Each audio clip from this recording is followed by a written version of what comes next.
Bonjour à tous, vous êtes en train de visionner le 3e épisode de cette mini-série sur les adaptations cardiovasculaires. Dans les 2 premiers épisodes, mes collègues vous ont parlé de l'évolution des paramètres cardiaques ainsi que de la régulation cardiaque selon l'intensité de l'exercice.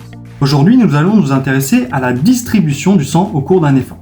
Tout d'abord, le débit sanguin est le volume de sang, c'est-à-dire la quantité de sang, circulant dans un ou plusieurs vaisseaux sanguins par unité de temps, par seconde, par minute, selon ce qui nous intéresse.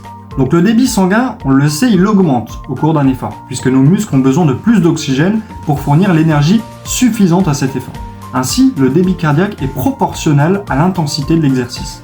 Donc plus l'exercice est intense, plus le débit cardiaque est élevé. Par contre, le sang n'est pas distribué équitablement dans notre corps. Vous vous en doutez, ce sont les organes nécessaires à l'effort qui consomment le plus d'oxygène, et donc le plus de sang.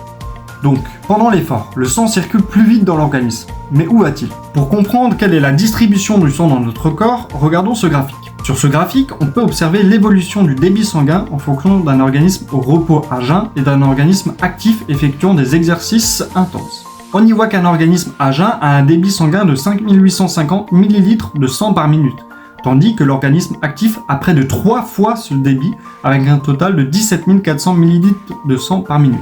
Ce qui est particulièrement intéressant avec ce graphique, c'est qu'on peut y voir la répartition du débit sanguin en fonction de chaque organe. Comme on pouvait s'en douter, on voit que le débit sanguin augmente au niveau du cœur, des muscles et de la peau, tandis que le débit sanguin est diminué au niveau des organes, de l'appareil digestif et des autres organes. Le débit sanguin reste quant à lui constant au niveau du cerveau. Donc, la distribution du sang n'est pas équitable dans notre corps. Mais comment cela est-il possible ? Comment l'organisme fait pour envoyer plus de sang à un endroit qu'à un autre ? Pour distribuer le sang aux endroits qui nous intéressent, il y a des mécanismes de vasodilatation et de vasoconstriction. La vasodilatation, c'est l'augmentation du diamètre du vaisseau sanguin. Donc, le vaisseau est plus grand, ce qui permet de faire circuler plus de sang. Ce mécanisme sera donc présent au niveau des muscles, du cœur et de la peau. A l'inverse, la vasoconstriction, c'est la diminution du diamètre sanguin, donc le vaisseau est plus petit, ce qui permet de faire circuler moins de sang.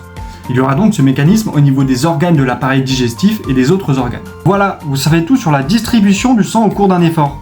Dans le prochain épisode, nous verrons quelles sont les modifications de la pression artérielle en fonction de l'exercice. À bientôt !